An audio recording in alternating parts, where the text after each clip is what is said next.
Breaking news from around your world on this Thursday, April 11th, 2019. I'm Larry Rice. British police arrested Wikileaks founder Julian Assange early Thursday after Ecuador decided to revoke the political asylum that had given him sanctuary in its embassy in the UK for almost 7 years. It sets up a potential court battle over attempts to extradite him to the United States to face charges related to the publication of tens of thousands of secret government documents. Ecuador's president, Lenin Moreno, said he took the action due to repeated violations to international conventions and daily life. In Washington, the U.S. Justice Department accused Assange with conspiring with Chelsea Manning to break into a classified government computer at the Pentagon. The charge was announced after Assange was taken into custody. His lawyer had previously said that Assange planned to fight any U.S. charges against him. Assange took refuge in the Ecuadorian embassy in 2012 after he was released on bail in Britain while facing extradition to Sweden on sexual assault allegations that have since been dropped. He refused to leave the embassy, fearing arrest and extradition to the U.S. for publishing classified military and diplomatic cables through Wikileaks. A British magistrate set a deadline of June 12th for the U.S. to produce its case for requesting the extradition of Assange from Britain.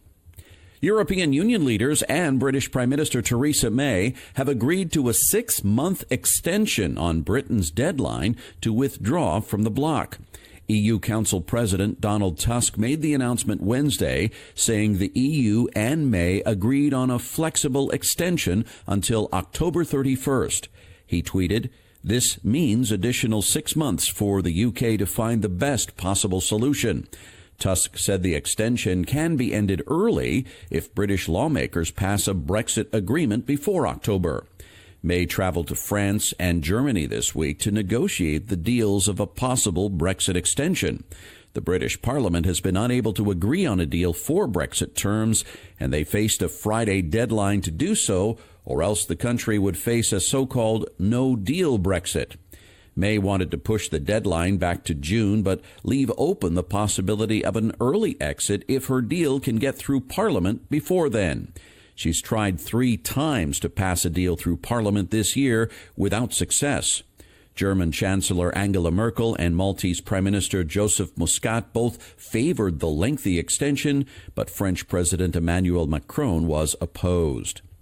Attorney Michael Avenatti has been charged in a 36-count federal indictment, alleging he stole millions of dollars from clients, did not pay his taxes, committed bank fraud, and lied in bankruptcy proceedings.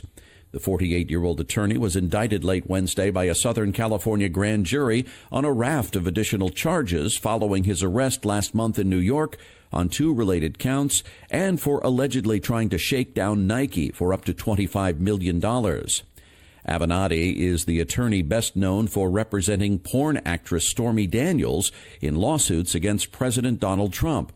The 61-page Southern California indictment alleges Avenatti embezzled from a paraplegic man and 4 other clients and deceived them by shuffling money between accounts to pay off small portions of what they were due to lull them into thinking they were getting paid. The new charges do not include the New York extortion case, alleging Avenatti demanded millions to stay quiet about claims he planned to reveal about Nike paying high school players. Avenatti has said he expects to be cleared in that case. He said Thursday on Twitter that he will plead not guilty to the California charges. After nearly 30 years in power, Sudan's President Omar al-Bashir has been ousted and arrested. Speaking on state TV, Defense Minister Awad Ibn Auf said the army had decided to oversee a 2-year transitional period followed by elections. He also said a 3-month state of emergency was being put in place. Protests against President Bashir, who has governed Sudan since 1989, have been underway for several months. Bashir's exact whereabouts are not known. The defense minister said the country had been suffering from poor management, corruption, and an absence of justice, and he apologized for the killing and violence that took place. He said Sudan's constitution was being suspended, border crossings were being shut until further notice, and airspace was being closed for 24 hours. As the news broke, crowds of protesters celebrated outside Army headquarters in the capital, Khartoum, embracing soldiers and climbing on top of armored vehicles. State-run Suna news agency reported that Sudan's intelligence service was freeing all political prisoners. Meanwhile, the main group that had been organizing the opposition rejected the military statement and called on people to remain at a sit-in outside Army headquarters. Those protesters say they want a civilian council to lead the transition rather than a military one.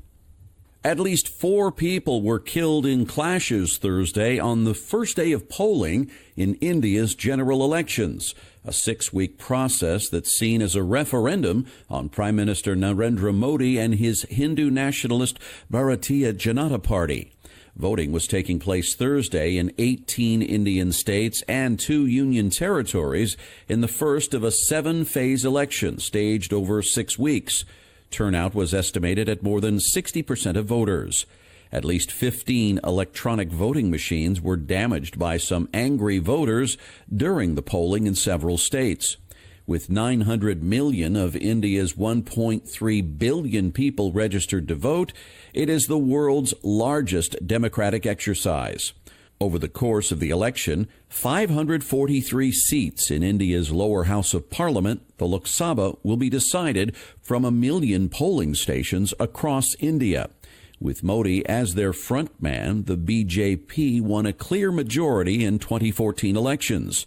Under the leadership of political dynasty scion Rahul Gandhi, India's National Congress Party, which ruled the country for more than a half-century since its 1947 independence from Britain, has struggled to coalesce India's many opposition parties into a coherent effort that could go head-to-head with the BJP. Surveys show Modi's party is projected to win a majority again in this year's election, though with a smaller mandate. New Zealand's parliament voted 119 to 1 Wednesday to ban military-style semi-automatic weapons like those used by a gunman to kill 50 people at 2 mosques in the city of Christchurch, less than a month after the attack. Prime Minister Jacinda Ardern, who declared in the days after the attack that the country's gun laws would change, told lawmakers they had given a voice to the people who were killed in what she called the darkest of days in New Zealand's history. A gun buyback program is planned to make sure the regulations don't hurt law-abiding citizens. That bill could take effect as soon as Friday after it's granted royal assent by the country's Governor-General. China said Thursday that trade talks with the United States are moving forward after 9 rounds of consultations aimed at ending a standoff that has shaken the world economic outlook. Chinese Foreign Ministry spokesman Lu Kang said at a daily news briefing the latest discussions had achieved new substantial progress. Lu's comments were echoed by those from Commerce Ministry spokesman Gao Feng, who said the sides were now in close communications with all effective approaches and working toward the direction of implementing the important consensus reached by both leaders. The dispute centers on the Trump administration's allegations that China steals technology and coerces U.S. companies to hand over trade secrets, all part of Beijing's zeal to overtake U.S. technological dominance. To pressure China, the U.S. imposed tariffs on $250 billion in Chinese goods. The Chinese counterpunched by taxing $110 billion in U.S. imports. The 3 days of talks in Washington dealt with issues including technology transfer, intellectual property rights protection, non-tariff measures, agriculture, and enforcement of agreements. President Trump has signed executive orders aiming to make it harder for states to delay oil and gas pipeline projects. Industry executives complained about protests and court challenges that have held up high-profile pipelines and other energy industry construction projects. Trump's action came after Washington state blocked construction of a coal terminal, and New York regulators derailed plans for a natural gas pipeline they found had failed to meet standards for protecting waterways. Critics of Trump's orders argued that he was robbing states of their powers under the Clean Water Act and other laws.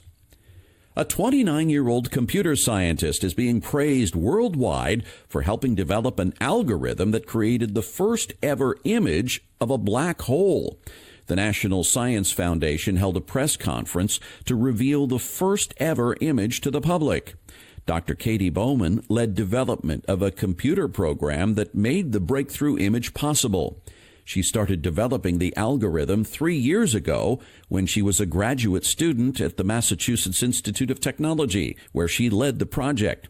The black hole image, something that cannot be captured from a single telescope, was captured by the Event Horizon Telescope, a network of 8 linked telescopes, and was rendered by Dr. Bowman's algorithm.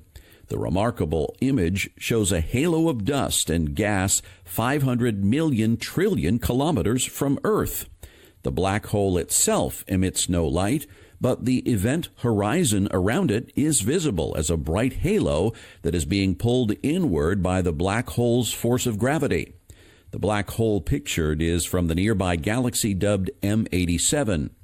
The effort to capture the image using telescopes around the world involved a team of more than 200 scientists. Dr. Bowman, now an assistant professor at Caltech, insisted the team that helped her deserves equal credit for the remarkable image. And that's your update for this Thursday, April 11th, 2019. I'm Larry Rice. Thanks so much for listening, and I hope you have a wonderful day.